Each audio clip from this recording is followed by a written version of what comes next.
Hello people, welcome to the elevated mind set. எப்பயும் போல் நம்ம எப்பயுமே ஷார்ட்ஸ் தான் பண்ணிகிட்ருப்போம். இன்னைக்கு அஃப்கோர்ஸ் நான் உங்ககிட்ட சொல்லியிருந்தேன், வாரத்தில் 3 நாள் பாட்காஸ்ட், ரெண்டு வீடியோஸ் ஒரு நாள். ஸோ முதல் பாட்காஸ்ட் எனக்கு பிடிச்ச என்னோட பேரில் இருக்கிற ஐயப்பன். ஆமாம், என் பேர் சபரிசன் சீஃப். வாங்க, welcome to the elevated mind set. இன்னைக்கு நம்ம கூட பேச போகிறது ரவி. அவரை பற்றி நான் சொல்கிறத விட அவரை பற்றி சொன்னால் தான் நல்லாயிருக்கும். ஹாய் ரவி, நல்லா இருக்கிறீங்களா? உங்களை பற்றி நீங்கள் நல்லா இருக்கு சாமி, நல்லா இருக்கு சாமி. நீங்கள் உங்களை பற்றி சுவாமி சரணம் எல்லாத்துக்கும் முன்னாடி ரொம்ப நன்றி. உங்களை பற்றி நீங்களே அறிமுகப்படுத்திக்கிட்டா தான் நல்லாயிருக்கும். உங்களுக்காக நான் உங்கள் டைம் கொடுக்குறேன். ப்ளீஸ் என்னோட வியூவர்ஸ்க்காக, என்னோட சப்ஸ்கிரைபர்ஸ்க்காக நீங்களே சொல்லுங்கள் உங்களை பற்றி. ஓகே சாமி சரணம். நான் ஒரு 25 வருடங்களாக சபரிமலைக்கு சென்று வருகிறேன். 25-27 வருடங்களாக இருக்கும். நல்ல முறையாக ஐயப்பனுடைய அனுகிரகத்தால் பெருவழியில் தொடர்ந்து பெருவழியும் கொரோனா காலத்திற்கு பின்பு, கொரோனா காலம் முடித்தும் ஒரு வருடம் 4 பேரும் 5 பேரும் தனியாக பெருவழியில் சென்று நல்லபடியாக ஐயனை தரித்து வந்தோம். ஐயனுடைய அருளாசியினால் எல்லாம் நல்லபடியாக போய்கொண்டிருக்கிறது. அது போக நான் ஒரு முதலில் செல்லும் போது ஐயப்ப சேவா சங்கம் என்ற ஒரு அகில பாரத ஐயப்ப சேவா சங்கம் என்ற ஒரு அமைப்பு சபரிமலையில் நல்லபடியாக இயங்கிக் கொண்டிருந்தது. அப்பொழுது நான் அவர்களை எல்லாம் பார்த்து ஏக்கம் கொள்வேன். நாம் எல்லாம் இப்படி வந்து தண்ணீர் கொடுக்க முடியுமா, எமர்ஜென்சி கொண்டு போக முடியுமா என்று ஏக்கம் கொள்வேன். அது ஒரு 5-6 வருடங்கள் கிடைத்த பிறகு அதில் மெம்பர்ஷிப் ஆகி அதிலிருந்து தொடர்ச்சியாக அங்கு வருடா வருடம் சென்று சேவை செய்து 15 நாட்கள் அங்கே தங்கி இருந்து எல்லா வேலைகளையும் செய்து சுக்கு தண்ணீர் கொடுப்பது, எமர்ஜென்சி கொடுப்பது, அந்த மாதிரி பல oxygen parlour maintain. Hello Ravi, கேட்குதுங்களா? நீங்கள் பிரேக் ஆகுறீங்க, திருப்பி பேச முடியுமா? நீங்கள் விட்டது வந்து நீங்கள் இப்போ என்ன பொசிஷனாக இருக்கிறீங்கன்னு அதான் நீங்கள் சொல்லுங்கள். அதற்கு பிறகு இப்பொழுது நான் கோவை மாவட்டத்தின் அகில பாரத ஐயப்ப சேவா சங்கத்தின் துணை தலைவராக உள்ளேன். இதுதான் என்னுடைய சபரிமலையினுடைய ஒரு பார்ட். ஓகே, ரொம்ப நன்றி உங்களை பற்றி நீங்கள் அறிமுகப்படுத்திக்கிட்டதுக்கு. சுவாமி சரணம். வாங்க கேள்விகளில் போகலாம். உங்களுக்காக 7 கேள்விகள் நான் வச்சுருக்கேன். எல்லாமே ஐயப்பனை பற்றி உங்களுக்கு பிடிச்ச கேள்விகள். ஸோ முதல் கேள்வியில் ஆரம்பிக்கலாம். நீங்கள் பதில் சொல்லுங்கள் என்னோட கேள்விகளுக்கு. முதல் கேள்வி, ஐயப்பன் என்பது யார்? அவரின் பிறப்பு பற்றிய முக்கிய கதையை சுருக்கமாக சொல்ல முடியுமா? சுருக்கமாக சொல்ல முடியும். மிக விரிவாக சொன்னால்தான் எல்லாருக்கும் நன்றாக புரியும். இருந்தாலும் சுருக்கமாக சொல்லிக் கொள்கிறேன். ஐயப்பன் என்பது மதுரை பாண்டிய மன்னன் ராஜசேகர பாண்டியன் என்கிற மன்னனுக்கும் ராணிக்கும் குழந்தைகள் இல்லாத இயக்கத்தில் இருந்த போது அது ஒரு பார்ட். அப்பொழுது மகிழ்ச்சி என்ற ஒரு அரக்கி தேவர்கள் தவம் செய்து கொண்டு யாகங்கள் வளர்த்தி கொண்டும் கானகத்திற்குள் இருக்கும் போது தேவர்களை துவம்சம் செய்து அவர்களுக்கு சிரமத்தை கொடுத்து பல பிரச்சனைகளை கொடுத்து கொண்டு இருக்கிறார். எல்லா தேவர்களும் ஒன்று சேர்ந்து எம்பெருமான் சிவனிடம் சென்று முறையிடுகிறார்கள். அப்பொழுது மகிழ்ச்சி என்பவள் சிவபெருமானிடம் வரம் பெறும் போதே ஆணுக்கும் பிறந்த ஒரு குழந்தையால் தான் என்னை வதம் செய்ய முடியும் என்ற வரத்தை கேட்டு வாங்கிக் கொள்கிறார். அதனால் அதை வைத்துக் கொண்டு ஆணவமாக ஆடிக்கொண்டிருக்கிறார். தேவர்களை வதம் செய்வது, எல்லா தேவர்களுக்கும் தேவதூதர்களுக்கும் எல்லாருக்கும் சிரமத்தை கொடுத்து கொண்டிருக்கிறார்கள். அந்த காலகட்டத்தில் எல்லாரும் போய் முறையிடுகிறார்கள், எங்களால் தாங்கவே முடியவில்லை, அரக்கியினுடைய சிரமங்கள் ஏகப்பட்டதாக இருக்கிறது என்று. அப்பொழுது சிவபெருமான் சரி என்று அப்பொழுது திருமால் இடத்தில் சொல்லி, திருமால் மோகினி ரூபம் எடுக்கிறார். விஷ்ணு வந்து மோகினி ரூபம் எடுக்கிறாங்க. அப்ப சிவபெருமான் 2 பேரும் கலவி பின்ன அவ உதித்ததுதான் மணிகண்டன். பந்தல பந்தல அரண்மனையிலிருந்து வேட்டைக்கு வருகிறார் ராஜசேகர பாண்டியன் பம்பாய் நதிக்கரை ஓரத்தில். அப்பொழுது மதுரை பாண்டிய ராஜ்யத்துக்கு உட்பட்ட இதாகத்தான் பம்பை நதி வரை இருந்தது. திருவனந்தபுரம், பந்தளம் எல்லாம். அப்பொழுது வரும்போது குழந்தையின் அறுவுறல் கேட்கிறது. அங்கு வந்து பார்க்கும்போது அப்பொழுதே கழுத்தில் மணியோடு ஒரு பிள்ளை அழுது கொண்டிருக்கிறது. அதுதான் சாட்சாத் மணிகண்டன். அவர் பிள்ளை இல்லாத ஏக்கத்தில் இருக்கும்போது தாவி எடுத்து அணைத்துக் கொள்கிறார். அப்பொழுது சிவபெருமான் அசரீரியாக, நீங்கள் குழந்தை இல்லாத ஏக்கத்தில் இருக்கிறீர்கள், ஆகையால் உங்களுக்கு இந்த குழந்தையை நீங்கள் கொண்டு போய் வளர்த்து அரண்மனையிலேயே பாதுகாத்துக் கொள்ளுங்கள், குறிப்பிட்ட காலம் வரும்போது யார் என்று தெரியும் என்று சொல்லிவிட்டு மறைந்து விடுகிறார்.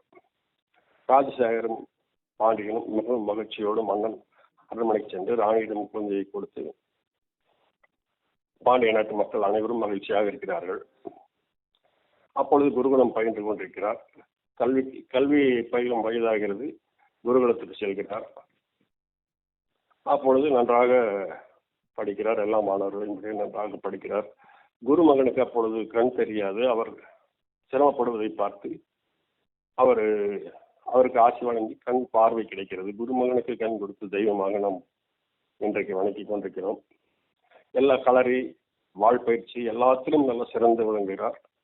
அப்படியே காலங்கள் செல்கிறது. இயற்கையிலேயே ராணிக்கு ஒரு குழந்தை பிறக்கிறது. பிறந்து குழந்தையும் வாழ்ந்து வருகிறது. அந்த காலகட்டத்தில் ராஜசேகரன் பாண்டியனுடைய மந்திரியும் ராணியும் சேர்ந்து நமது மகனுக்கு பட்டம் சூட்ட இந்த மணிகண்டன் இதாக இருக்கிறது, தடையாக இருக்கிறார். ஆக மணிகண்டனை நாம் எப்படியாவது அரண்மனையை விட்டு வெளியேற்றிவிட்டு நாம் நம் மகனுக்கு முடிசூட்டிக் கொள்ளலாம் என்று யோசனை சொல்கிறார். அதன்படியே தலைவலி போல் ராணி நடித்து, இது புலிப்பால் கொண்டு வந்தால்தான் இந்த தலைவலி போகும் என்று அமைச்சர் சொல்லுகிறார்.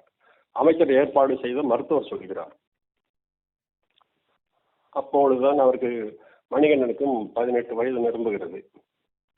அப்பொழுது அவர் இதை கேள்விப்பட்டு அப்பாவிடத்தில் வந்து, அப்பா நானே சென்று புலிப்பாலை கொண்டு வருகிறேன், புலிப்பால் கொடுத்தால்தான் இந்த தலைவலி தீரும் என்றால் நானே சென்று கொண்டு வருகிறேன். ராஜசேகர் பாண்டியன் வேண்டாம் மகனே வேண்டாம் மகனே என்று கதறுகிறார். இருந்தாலும் பரவாயில்லை, நான் போகிறேன் என்று காலாயத்திற்குள் சென்று அங்கிருக்கும் தேவர்கள் எல்லாம் அப்பொழுது மணிகண்டனிடம் முறையிடுகிறார்கள். மணிகண்டனை பார்த்து, இந்த மாதிரி மகிழ்ச்சி என்ற ஒரு அரக்கியங்களை வதம் செய்து கொண்டிருக்கிறார், அவர்களை உங்களால் தான் வெல்ல முடியும், அதற்கு உதவுமாறு கேட்டுக்கொள்கிறார்கள்.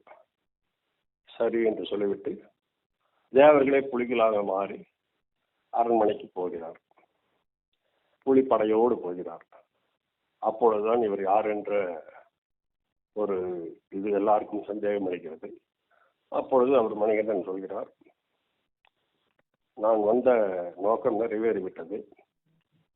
இனி நான் இங்கிருந்து அம்பை இது எந்த இடத்தில் அம்பு விழுகிறதோ அங்கு குடிகொள்ளப் போகிறேன் என்று. அப்பொழுது மன்னர் அப்பொழுதுதான் கேட்கிறார், இந்த மாதிரி இதுக்காகத்தான் பிறவி எடுத்தேன், இனி வந்து என்னுடைய பிறவி இந்த இது முடிந்து இறைவனாக சபரிமலையில் அமரப்போகிறேன் என்று சொல்கிறார். நான் வந்து இதற்காக இந்த பிறவியினுடைய கடமை எனக்கு முடிந்து விட்டது என்று சொல்லிவிட்டு கானகத்திற்கு சபரிமலையை தேடி செல்கிறார். அம்பு விழுந்த இடத்தை, அப்பொழுது சபரிமலை என்று அதற்கு பெயர் இல்லை, அம்பு விழுந்த இடத்தை நோக்கி செல்கிறார். அப்பொழுது இடையில் மகிழ்ச்சி என்ற ஒரு அரக்கி தேவர்களை வதம் செய்து முன்னர் கூறியது போல வதம் செய்து கொண்டிருக்கிறார்.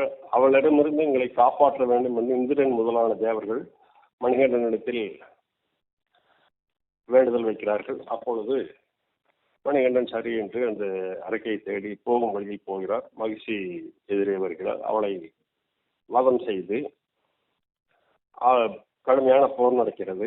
அப்பொழுது மணிகண்டன் போர் செய்வதை பார்க்க எம்பெருமான் சிவபெருமானும் பார்வதி தேவியும் காலை வாகனத்தில் வந்து அழுதா நதிக்கரை ஓரத்தில் இறங்கி நின்று பார்க்கிறார்கள். அதுதான் இன்று காளை கெட்டி என்று அழைக்கப்படுகிறது. அப்பொழுது அரக்கையை வதம் செய்து அரக்கை மீது ஏறி நர்த்தனம் ஆடுகிறார். நர்த்தனம் ஆடும்போது அரக்கையை வதம் செய்துவிட்டு அரக்கையை தூக்கி வீசுகிறார். வீசும்போது அழுதா நதியை தாண்டி அழுதாமலையின் உச்சியில் சென்று விழுகிறது. அப்பொழுது அரக்கையின் மீது ஏறி நர்த்தனம் ஆடுகிறார். அப்பொழுது அழகிய ரூபமாக மஞ்சள் மாதாவாக மாளிகைபுரத்தம்மனாக உருவெடுத்து நான் உங்களை திருமணம் செய்து கொள்ள வேண்டும் என்று கேட்கிறார். அப்பொழுது நான் நித்திய பிரம்மச்சாரி அவதாரத்தில் இருக்கிறேன், அதனால் திருமணம் செய்து கொள்ள முடியாது என்று கூறுகிறார். அதனால் மாளிகைபுரத்தம்மன் அந்த அரக்கி மகிழ்ச்சியானவள் வருத்தப்பட்டு, சரி வருத்தப்படாதே, உனக்காக நான் எனது இடதுபுறத்தில் ஒரு ஆலயம் அமைத்து தருகிறேன், என்னை வழிபட வரும் பக்தர்கள் உன்னையும் வணங்குவார்கள் என்று ஆறுதல் கூறி ஆலயத்தை அமைத்துக் கொடுக்கிறார். என்று எந்த வருடம் ஒரு கன்னிச்சாமி என்னை காண வரவில்லையோ அப்பொழுது நான் உன்னை திருமணம் செய்து கொள்கிறேன் என்று வாக்கு கொடுத்து விட்டு அவர் அந்த அம்பு விழுந்த இடத்தை தேடி போகிறார். போகின்ற வழியில் சபரி அன்னை என்ற ஒரு அன்னையை சந்திக்கிறார். அவர் குடிலிலே போய் உணவறிந்து விட்டு, நான் தங்குமிடம் இன்று முதல் சபரிமலையாக அழைக்கப்படும் உங்கள் நினைவாக என்று, மணிகண்டன் மலை என்று யாரும் அழைப்பது சபரி அன்னையினுடைய மலையாகத்தான் அதை என்றும் அழைத்துக் கொண்டிருக்கிறோம். அங்கே போய் பரசுராமரால் ஆலயம் நிர்மாணிக்கப்பட்டு அங்கே அமர்கிறார். அமர்ந்து கலியுக வரதனாக கண்கண்டு தெய்வமாக காட்சி தந்து கொண்டிருக்கிறார். அந்த மாளிகைபுரத்தம்மன் எந்த வருடம் கன்னிச்சாமி வரவில்லை என்பதை அறியத்தான் இந்த முதல் கன்னிசாமி சரத்தை குத்த வேண்டும் என்று சரம் குத்தி என்ற ஒரு இடத்தை வைத்திருக்கிறார்கள். அங்கு எந்த வருடம் சரம் இல்லையோ அந்த வருடம் கன்னிசாமிகள் வரவில்லை என்று அர்த்தம். அப்பொழுது திருமணம் செய்து கொள்ளலாம் என்று வருடத்திற்கு வருடம் சரம் லட்சக்கணக்கில் குவிக்கிறது. இப்படித்தான் ஐயப்பனுடைய சபரிமலை பயணம். அங்கே தத்துவமசி என்று எழுதியிருக்கும், நீயேதான் நான், நானேதான் நீ என்று. எந்த ஒரு ஆயுதமும் இல்லாத கடவுளாக மனித ரூபமாக காட்சியளிப்பார். கலியுக தெய்வம் அந்த மாதிரி காட்சியளிப்பார். இதுதான் ஐயப்பனுடைய வரலாறு. சுவாமி சபரி சொல்லுங்க. அடுத்த கேள்விக்கு போலாம். ரொம்ப நன்றி, ரொம்ப அற்புதமா இருந்தது நீங்க சொன்ன பதில். இரண்டாவது கேள்வி போலாம். சபரிமலை யாத்திரையின் முக்கியத்துவம் என்ன? ஏன் லட்சக்கணக்கான பக்தர்கள் ஆண்டுதோறும் செல்கிறார்கள்? சபரிமலை யாத்திரையினுடைய முக்கிய தத்துவம் என்ன என்பது, கார்த்திகை நட்சத்திர பிறந்த கார்த்திகை 1ஆம் தேதி அன்று மாலையிட்டு 48 நாட்கள் தமிழ்நாட்டிலே ஒரு மண்டலம் என்று சொல்வது, 41 நாட்கள் என்பது கேரளத்திலே ஒரு மண்டலம் என்று சொல்வார்கள். 48 நாட்கள் விரதம் இருந்து 2 முறை குளிர்ந்த நீரில் காலையும் மாலையும் சூரிய உதயத்திற்கு முன்பும் சூரியன் மறைவுக்கு பின்பும் குளித்து உடலினுடைய வெப்பநிலையை சீர்படுத்தி விரதம் இருந்து உடலுக்கு, இதில் விஞ்ஞான பூர்வமாகவும் உடம்புக்கு நல்லது என்று கருதுகிறேன். ஒருவேளை அன்னம் உண்டு, ஒருவேளை சாப்பிட்டு அந்த உடலை மெலிய செய்து நல்ல தேக ஆரோக்கியத்தோடு அந்த மலைகள் ஏறுவதற்கு ஈஸியாகவும் சுலபமாகவும் நன்றாக இருக்கும் என்பதற்காக அந்த விரத முறைகள் மேற்கொள்ளப்பட்டு ஐயப்பனை காண செல்கிறோம். அப்படி போகும்போது 2 மாதம் ஒரு சர்வீஸ் செய்தது போல உடம்பை அந்த சர்வீஸ் செய்தது போல செய்து மிக ஒழுக்கத்துடன் எந்த ஒரு தீய பழக்கமும் இல்லாமல் கட்டுக்கோப்பாக சென்று ஐயனை தரிசித்து வேண்டுவோருக்கு வேண்டிய வரங்களை கொடுக்கும் கலியுக வரதன், கண்கண்டு தெய்வம் அவர். அதனால் எல்லோருக்கும் அது நடக்கிறது. எல்லோரும் நாளுக்கு நாள் பெருகிக்கொண்டே வருகிறார்கள் பக்தர்கள். இதுதான் உண்மை. சபரி சொல்லுங்க. ரொம்ப நன்றி, சந்தோஷமா இருந்தது நீங்க சொன்ன பதில். நம்ம சொல்லிட்டே இருந்த வார்த்தை சுவாமியே சரணமையப்பா. இதற்கான கேள்விதான் அடுத்த கேள்வி, மூன்றாவது கேள்வி. சுவாமியே சரணமையப்பா என்ற வார்த்தையின் அர்த்தமும் அதன் ஆன்மீக சத்தியம் என்ன? சுவாமியே சரணமையப்பா என்பது ஓம்கார ரூபம், ஓம்கார குரலில் ஓங்காரம் எடுத்து நெடிலில் சுவாமியே என்றாலே அந்த நெடில் வார்த்தையை பயன்படுத்தினாலே மூளை நன்றாக வேலை செய்யும். சரணமையப்பா என்று ஒரு அடக்கத்தோடும் ஒரு நமஸ்காரம் செய்வது போலத்தான் எல்லா கோயில்களிலும் சென்று சந்தனுக்கு அரோகரா, அப்படி அந்த மாதிரி முருகனுக்கு அரோகரா, திருப்பதி சென்றால் கோவிந்தா கோவிந்தா, அது போலத்தான் ஒரு சுவாமியை சரணமையப்பா என்று மரியாதையுடன் கூடிய ஒரு சரண கோஷம் அது. ரொம்ப நன்றி சுவாமி. எல்லா சாமிகளையுமே நம்ம பார்த்த உடனே சரணம், சுவாமி சரணம் என்றுதான் எல்லாமே ஆரம்பிக்கிறோம். ஆமாம். அப்பொழுது எல்லாரும் நாமளும் சாமிகள் தான், மனிதர்களும் சுவாமிகள் தான், அது போலத்தான் சாமி என்றுதான் நினைக்கிறோம். உண்மை. ஆகையால் தான் அந்த மாதிரி முறை வந்தது. ரொம்ப நன்றி சுவாமி. நான்காவது கேள்விக்கு போலாம். விரதம் இருப்பது ஏன் அவசியம்? அதனால் மனசு மற்றும் வாழ்க்கையில் என்ன மாற்றம் ஏற்படும்? அதைத்தான் முதல் கேள்வியே சொல்லிவிட்டேன். விரதம் என்பது அவரவர் உடல் அமைப்பை சார்ந்தது. ஒருவேளை உணவு இல்லாமல் 2 வேளை உணவு சாப்பிட்டு ஒரு விரதம், 2 வேளை விட்டு ஒரு வேளை சாப்பிடுபவர்கள் உடம்பு எந்த அளவுக்கு தாங்கக்கூடியதோ அந்த அளவுக்கு விரதம் இருக்கலாம். அப்பொழுது 3 நேரமும் சாப்பிட்டு வயிறு முட்டை சாப்பிட்டு விட்டு தூங்கி எதிர்ப்பதில் எந்த பிரயோஜனம், உடம்புக்கு ரெஸ்ட் கிடையாது. அதனால இந்த ஒரு வேளை, இந்த 48 நாள் ஒரு மண்டலம் விரதம் இருந்தாலே உடம்புல எந்த பிணியும் வராது, எந்த நோயும் அண்டாது. 2 நேரம் குளிர்ந்த நீரில் குளிப்பதால் வெப்பநிலை சீராக இருக்கும். மறுபடியும் இதெல்லாம் முடிச்சுட்டு நம்ம சபரிமலை வரப்போ காடுகள் மலைகள் எல்லாம் ஏறி இறங்கி மூச்சு வாங்கி நல்லபடியா ஆக்சிஜன் நல்ல ஃபார்ம் ஆகி வரும். அதாவது நீங்க சொல்றது என்னன்னா, நம்ம சுவாமியை பாக்குறதுக்கு முன்னாடி நம்மளை தயார்படுத்திக்கிறது, அண்ட் இது நமக்கு ரொம்ப ஹெல்ப்ஃபுல்லா இருக்கும். நமக்கு இந்த 2 மாசம் இருக்கிறது சர்வீஸ் பண்றது வருஷம் பூரா தாங்கும். அருமை அருமை அருமை, ரொம்ப சந்தோஷம். ரெண்டாவது இன்னொன்று என்னன்னா, அந்த காட்டு பெருவழி பயணம்ங்கிறது ஒரு வண்டியினுடைய சவுண்டு கூட கேட்க முடியாது 2 நாளைக்கு. அதாவது காட்டுக்குள்ள போறோம், ஒத்தையடி பாதையில போறோம், அத்தனை லட்சம் பக்தர் போறோம், ஒருத்தருக்கு ஒன்றும் ஆகுறது இல்லை. சுத்தமான ஆக்சிஜன் காற்று கிடைக்குது, நல்ல மூச்சு வாங்குறோம். மலை ஏறுறப்போ இறங்குறப்போ மூளை கரெக்டா கவனம் செலுத்தி இறங்குறோம். இதெல்லாமே ஒரு உடல் ரீதியாகவும் நல்லது, ஆன்மீக ரீதியாகவும் மிக மிக நல்லது. ரொம்ப நன்றி சுவாமி. சொல்லுங்க சார். அடுத்த கேள்விக்கு போலாம். சொல்லுங்க. 18 படிகள் கேள்விப்பட்டிருப்போம், ஆனா அது ஏன் முக்கியமானது? ஏன் 18 படிகள் என்று கூறுகிறோம்? ஒவ்வொரு படிக்கும் அர்த்தம் இருக்கிறதா? ஒவ்வொரு படிக்கும் அர்த்தம் இருக்கிறது. 18 படிகள் என்பது மனிதனுடைய 18 தீய குணங்களையும் குறிக்கும்.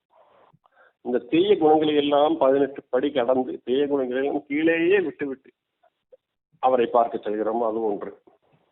தீய குணங்கள் என்பது கோபம், காமம், லோகம், அது போல உள்ளது.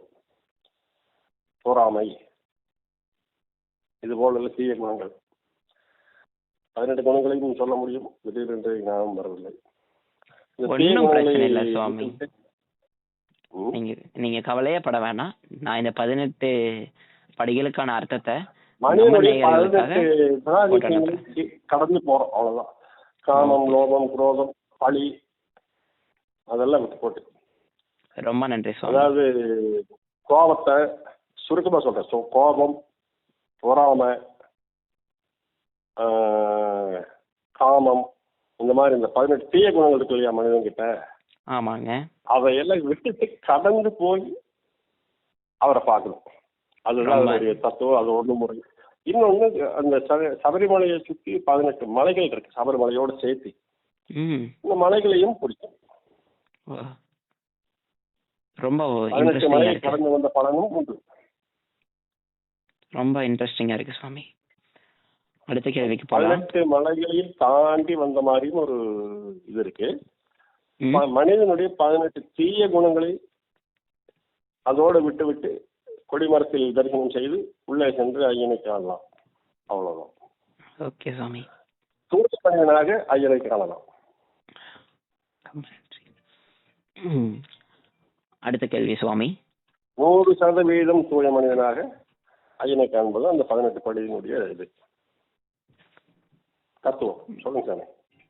ரொம்ப சாரி சுவாமி, அடுத்த கேள்வி நான் உங்களை முடிக்கவே விடலை. நான் நினச்சேன் முடிச்சிட்டீங்கன்னு. பட் இவ்வளோ பெரிய கதை இருக்கிறது, இதுக்கு மேலேயும் கதைகள் இருக்கிறது. ஆனால் நம்ம இன்னைக்கோட காணொலியில் அவர் ஐயப்பனை பற்றி கொஞ்சம் தான் தெரிஞ்சுக்க போகிறோம். சொல்லணும். சொல்லுங்க சுவாமி. சொல்லணும். சொல்லுங்க. செருப்பு போடாம தான் அந்த காலத்திலேயே போயிருக்காங்க, வழியை பிடித்தான் போவாங்க. காலில் காலணி அணியாமல் போறதுதான் அது ஒரு அக்குப்பஞ்சர் முறை வைத்தியம். அது பாத சிகிச்சை. நம்ம போற இடங்கள்ல கல்லு முள்ளும் காலுக்கு முத்தன் போயிட்டு இருக்கு. இதெல்லாமே தேக ஆரோக்கியத்தை நல்ல மேன்மையை வைக்கும் அந்த 2 மாசத்துல. அதனால இப்பெல்லாம் கொஞ்சம் சில சாமிகள் காலணி போட்டு போறது வருத்தமா தான் இருக்கு. உண்மைதான். ஐயப்ப பக்தியில் ஒழுக்கம் மற்றும் கட்டுப்பாடு எவ்வளவு முக்கியம்? ரொம்ப ரொம்ப 100க்கு 200% முக்கியம். என்ன காரணம்னா, அவர் நம்மளை பார்க்கறதுக்கு தான் அவர் தூய தனிமையில சபரிமலையில உட்காந்துருக்காரு. அந்த ஒரு இடத்துக்கு போறப்ப நம்ம எவ்வளவு தூய்மையா போகணும் அப்படிங்கிறது ரொம்ப முக்கியம். ஒழுக்கம்ங்கிறது மனதளவில் எந்த கெட்ட எண்ணங்களும் வராமல் எல்லோரையும் சாமி என்று அழைத்து, வீட்டில் உள்ளவர்களும் நம்ம அம்மாவாக இருந்தாலும் சரி அப்பாவாக இருந்தாலும் சாமி என்றுதான் அழைப்பார்கள். அதனால் நாம் அந்த அளவுக்கு நம்மளை சாமி நினைக்கிறாங்கன்னா நம்ம எந்த அளவுக்கு இருக்கணும் அப்படிங்கிறது முக்கியம், ரொம்ப ரொம்ப முக்கியம். சில தீய பழக்கங்களை விட்டுறணும், சுத்தமா விட்டுறணும். அதுதான் என்னுடைய கோட்பாடு. தீய பழக்கங்களை விட்டாலே உடம்பு நல்லா இருக்கும், மனசு நல்லா இருக்கும். நமக்கான போன ஐயப்பனை பாக்குறதுக்கு அவருக்காக நம்ம போகணும். கரெக்டுங்களா சுவாமி? சுருக்கமா சொல்லணும்னா நம்மள பாக்குறதுக்கு அவ்வளவு சீக்கிரமா மாலை ஓட முடியாது. ஆமாங்க. அவர் நமக்கு நம்மள வாங்கி சொன்னா தான் நம்ம போக முடியும். உண்மை சுவாமி, உண்மை. அப்ப போறப்போ அப்போ ஒரு காலத்துல ஒரு சனீஸ்வர பகவான் மாலை போட்ட சாமிய சனீஸ்வரன் பிடிக்கலாமான்னு கேக்குறப்போ, மாலை போட்ட சாமியை நீங்கள் பிடிக்க கூடாது, இது என்னுடைய கட்டளைங்கிறார் மணிகண்டன். அது எப்படி சாமி, எனக்கு சனி சனி சனி திசை பிடிக்கணும்னா, சனிக்காலம் பிடிக்குதுன்னா நான் போய் பிடிச்சதான் 4 நாள் தான் எனக்கு முறை அப்படிங்கிறாரு. நீ பிடிச்ச என்ன பண்ணுவேன்னு கேட்கிறாரு மணிகண்டன். யாருக்கிட்ட? சனீஸ்வரன் கிட்ட. சனீஸ்வரன் கிட்ட கேட்கிறப்போ, நீ பிடிச்ச என்ன பண்ணுவேன்னு கேட்டோம்னா அவர் சொல்றாரு, நான் ராஜபோகமா வாழ்ந்த மன்னனாக இருந்தாலும் சரி ஆண்டியாக இருந்தாலும் சரி ஆண்டியா பண்ணிடுவேன், கீழே படுத்து சொல்லுவேன், வேட்டு துணிமணி இருக்காது, ரொம்ப சிரமப்படுவேன், காலில் செருப்பு இருக்காது, சேவை பண்ண முடியாது, பரதேசியாட்டு இருக்கணும் அப்படின்னு ஒரு பராரியாட்டு இருக்கணும்னு சொல்லி இந்த மாதிரி படி போடுவேன்.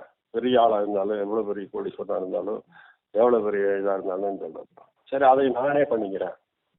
என்னை பார்க்க வர்றவங்க 48 நாளைக்கு முகசவரம் செய்ய மாட்டாங்க, கருப்பு வேட்டி கருப்பு துண்டு தான் ஊட்டுவாங்க, பெட்டு மெத்தையில சொகுசு மெத்தையில படுக்க மாட்டாங்க, கீழ் தரையில் துண்டை விரிச்சு படுப்பாங்க, ஒரு நேரம் தான் சாப்பிடுவாங்க.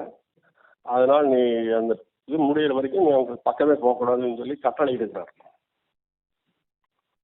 அதைத்தான் இன்னைக்கு கடைபிடிச்சு நம்ம போயிட்டு இருக்கோம். ஓகேவா சாமி? ரொம்ப சந்தோஷம் சாமி. உங்ககிட்ட நான் ரொம்ப அருமையா புரிஞ்சுட்டு அந்த சனியினுடைய பாதிப்புல இருந்து தப்பிக்கலாம். இது ஒண்ணு. ஓ, நமக்கு வரப்போற சனி போயிட்டு வந்தாலே சனீஸ்வரனுடைய அவருடைய இது ஒரு இதா சொன்னோம்னா அவருடைய இது பலிக்காத சாமி மணிகண்டன் பிள்ளையார் 2 பேர்த்துக்கிட்டையும் அவருடைய இது பலிக்காது. ரொம்ப ரொம்ப நன்றி சுவாமி. இப்போ உங்ககிட்ட பேசிட்டு இருக்கிறது ஒரு சின்ன பையன். என்ன மாதிரி இளைஞர்கள் ஐயப்பனை வழிபடுவதால் வாழ்க்கையில் என்ன நன்மைகள் கிடைக்கும்? கண்டிப்பா அவசியமான கேள்வி. இந்த வயசுல தான் ஆன்மீகத்துல ஈடுபட்டு உடலை கெடுக்காம தீய பழக்கங்களிலிருந்து விடுபட்டு நல்ல ஒரு ஆன்மீகம், பிறகு படிப்பு, ஒரு நல்ல குருபக்தி அவசியம். அதையும் குருபக்தியும் கற்பித்துக் கொடுக்குது. இந்த இது குருபக்தி கற்பித்துக் கொடுக்குது, ஒழுக்கத்தை கற்பித்துக் கொடுக்குது. இன்றைய இளைஞர்களுக்கு குருன்னா என்ன, நம்ம சாதாரண கிளாஸ்ல போய் டீச்சரை கிண்டல் பண்ண மாதிரி எல்லாம் இருக்கக்கூடாதுங்கிறத கற்றுக் கொடுக்குது. குருன்னா கடவுள் மாதிரி போற்றணும், குரு நமஸ்காரம் பண்ணணும், அந்த மாதிரி குரு பக்தி கற்றுக் கொடுக்குது. ஒண்ணு. ரெண்டாவது, நம்ம ஆன்மீகத்துல சிறந்த விளக்கணும். உடல் ரீதியாகவும் சரி, மன ரீதியாகவும் சரி, ஒரு மூஞ்சி அப்படி ஒரு பிரைட்னஸ் தெரியும் கரெக்டா இருந்தோம்னா. அந்த மாதிரி இளைஞர்கள் இந்த மாதிரி வர்றப்போ ஃபியூச்சர்ல அவங்களுக்கு நல்லா இருக்கும், கண்டிப்பா நல்லா இருக்கும். ரொம்ப நன்றி சுவாமி.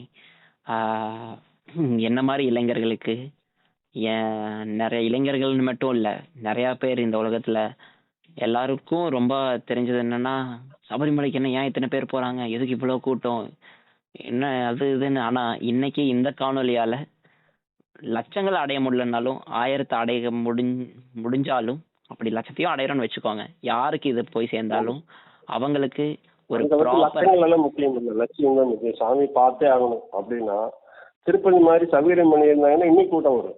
நின்றுட்டே 6 மணி நேரம் 5 மணி நேரம் நின்னே நடந்தே பெருவழி வந்து 5 மணி நேரம் நின்று மறுபடியும் போய் தரிசனம் பண்ணி அங்க வந்து மறுபடியும் இவ்வளவுக்கும் தேக ஆரோக்கியத்தை கொடுக்குறது அந்த விரத முறைகள்.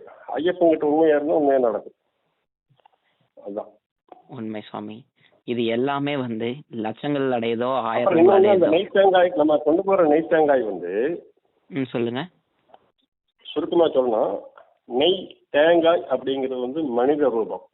தேங்காய் கண்ணு இருக்கும், அதுல இருக்கிற நரம்புகள் மனித நரம்புகள் மாதிரி இருக்கும். உடம்புங்கிறது ஓடு, அந்த மனித ஓடு உள்ள வந்து தேங்காய் தண்ணி இருக்கும், அது உயிர்.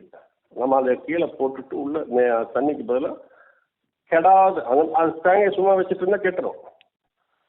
என்றுமே கெடாது அந்த நெய்யை ஊத்துறோம். அந்த ஐயப்பன் மேல இருக்கிற பக்தி ஆன்மாவை உள்ள செலுத்துறோம். நெய் அபிஷேகத்தோட போற சீல் வச்சு கொண்டு போறோம். அந்த நெய் அபிஷேகம் கொண்டு போய் ஐயப்பனுக்கு என்னை நான் உங்ககிட்ட ஒப்படைச்சிட்டேங்கிறது அவங்களுடைய தத்துவம். நெய் அபிஷேகம் பண்ணியாச்சுன்னா நம்ம ஆன்மா அவர்கிட்ட கலந்துருச்சு. அது அப்புறம் தேங்காய் வருதில்ல, அந்த தேங்காய் உடல், அதை கொண்டு வந்து நம்ம அதையும் அங்க கொப்பரையில போட்டு வந்துடுறோம். அது எரியிற தீயில அக்னி குடிச்சிட்டு வந்துடுறோம் உடலையும். அதனால வாழ்க்கையில் ஒண்ணுமே இல்லை. இதுதான் போறோம், ஆன்மீகத்தை ஐயப்பன் மணிகண்டன்கிட்ட கொடுத்துட்றோம், ஆன்மாவை உடலை அங்க போட்டு வந்துடுறோம். இந்த குண்டத்துல, அக்னி குண்டத்துல எல்லாம் கடந்து ஐயப்பனை தரிசனம் பண்ணிட்டு உடலையும் ஆன்மாவையும் அங்கேயே விட்டு வந்துடும். அதனாலதான் அடுத்த வருஷம் மறுபடியும் கூடுறோம். அந்த ஆன்மா அங்கேயே மறுபடியும் போகும். அதுதான் காரணம். சாமி ரொம்ப நன்றி சுவாமி. காணொலியில நான் நினைச்ச கேள்விகள் மட்டும் இல்லாம அதுக்கும் மேல நிறைய கேள்விகளுக்கு நிறைய பதில் கிடைச்சது. இது எல்லாமே நமக்கு மட்டும் தெரியாம இருக்கணுங்கிற ஒரே காரணத்துக்காக தான் நான் இந்த பாட்காஸ்ட் ஒண்ணு பண்ணலாம்னு ஆசைப்பட்டேன். ஐயப்பன் இது எல்லாம் ஜெனரலா எல்லாருக்கும் தெரியுறதுதான். ஆனா இது வந்து இது ஜெனரலா தெரியும், ஆனா நிறைய பேருக்கு ப்ராப்பரான ஒரு அண்டர்ஸ்டாண்டிங் இருக்காது சுவாமி. அதனால இந்த வீடியோ எல்லாருக்குமே போய் சேரணும்னு நான் ஆசைப்படுறேன். இன்னொன்னு போற சாமி பம்பையில வந்து குளிச்சுட்டு கங்கையை விட கங்கை நதி போல் புண்ணிய நதி தான் பம்பா. அந்த பம்பையை 100% சுத்தமா வச்சிருக்கணும். அசுத்தம் பண்ணவே கூடாது. வேட்டியை விடுறது, மாலை கழட்டி போடுறது, அந்த வேலை சோப்பு போடுறது, அந்த வேலையெல்லாம் ஆகாது. நீங்க விரதம் இருக்கிறதுக்கு இப்ப சோப்பு போட்டு குளிக்கிறீங்களா? இல்ல அதே மாதிரி அங்கேயும் அதே மாதிரி பண்ணணும். அதுதான். சரி சுவாமி. சாமி ரொம்ப நன்றி சுவாமி. நான் இப்போ இந்த காணொலியை முடிக்கிறேன். மறுபடியும் ரொம்ப நன்றி. மறுபடியும் இன்னொரு காணொலியில் நேயர்களே நம்ம சந்திப்போம். அடுத்து உங்களுக்காக நிறைய இன்ட்ரெஸ்டிங்கான ஃபேக்ட்ஸோட நிறைய காணொலிகள், முக்கிய புள்ளிகளோட பேசலாம். நன்றி, வணக்கம். சுவாமி சரணம்.